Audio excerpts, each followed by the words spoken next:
Yeah, you remember when I said that Don't Breathe was the best movie of the summer? Is it too late to take that back?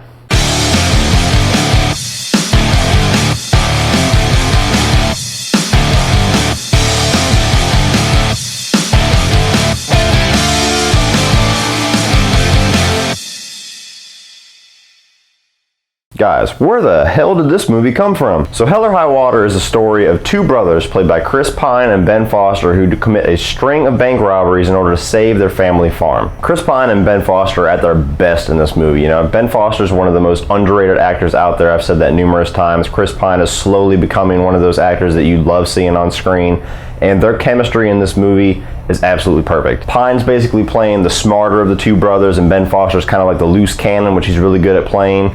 And he's a funny character because he's like one of those guys that you want to hang out with, but you know, like, if I hang out with this guy, I'm either going to end up dead or in jail by the end of the night, and I don't even care. Close in pursuit of the two brothers is two Texas Rangers played by Jeff Bridges and Gil Birmingham, and they also have great chemistry. You know, you got Jeff Bridges playing the old veteran Texas Ranger who's on the edge of retirement, and Gil Birmingham's kind of the new up-and-comer, and you have a lot of humor directed from Jeff Bridges to Gil Birmingham, a lot like a father to a son or an older brother to a younger brother, kind of taunting him and picking at him. And Jeff Bridges just steals just about every scene he's in this movie with his sharp dialogue. Jeff Bridges once again delivers an awesome performance. As electrifying and as fun to watch as Chris Pine and Ben Foster are, he walks in with this real subtle confidence and easily shares the screen with those two. One thing I appreciate that this movie does, it doesn't force feed you all the exposition. You know, you kind of discover the brothers' plan as the movie goes on, which also leads to how well the movie's paced. You know, you follow these two brothers through this story and you slowly figure out their motivations. You slowly figure out why they're robbing all these banks,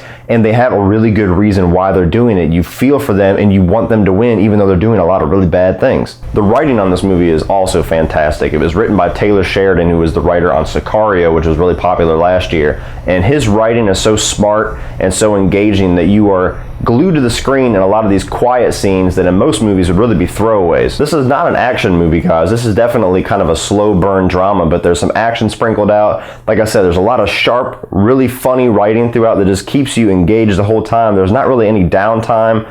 I loved every minute of this movie. There's side characters in this movie that are just as memorable as the main characters. You've got this sassy ass waitress that doesn't want to give up her $200 tip because it's supposed to be evidence.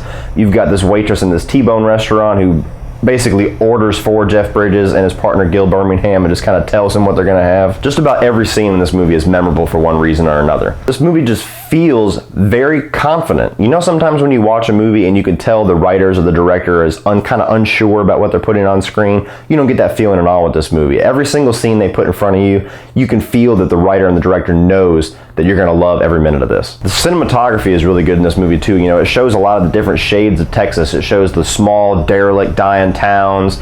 It shows the wilderness that almost looks like this mountainous plain. There's a lot of different shades, a lot of different colors of this state that is shown in this movie. Something else I liked a lot was the score and the soundtrack for this movie. It reminded me a lot of that show Justified, for those of you who've watched that. It has that real down-to-earth country twang, and it really just kind of pushes along the tone of the movie. In the end, guys, Hell or High Water is an instant classic modern-day Western. The performances are some of the best I've seen in 2016. I can't wait to see what Ben Foster and Chris Pine are going to do next. This is a huge step up for their career. This is now my #1 movie of the summer, even over Don't Breathe, which I absolutely loved. This is within my top 3 movies of the year so far, and this is hands down the best written movie I've seen so far in 2016. I was on the edge of my seat the entire last third of this movie. This movie's phenomenal. Nothing negative I could say about this. Absolutely seek out a theater near you to go see this, because you have got to see this if you are a fan of movies. And if you can't find a theater, absolutely, when this thing hits the shelves, shut up and take my money, buy this damn thing. So what did you guys think of Hell or High Water? Put your thoughts on the movie in the comment section below. Please like, subscribe, and share this video. And if you like this review, click over here to check out some more.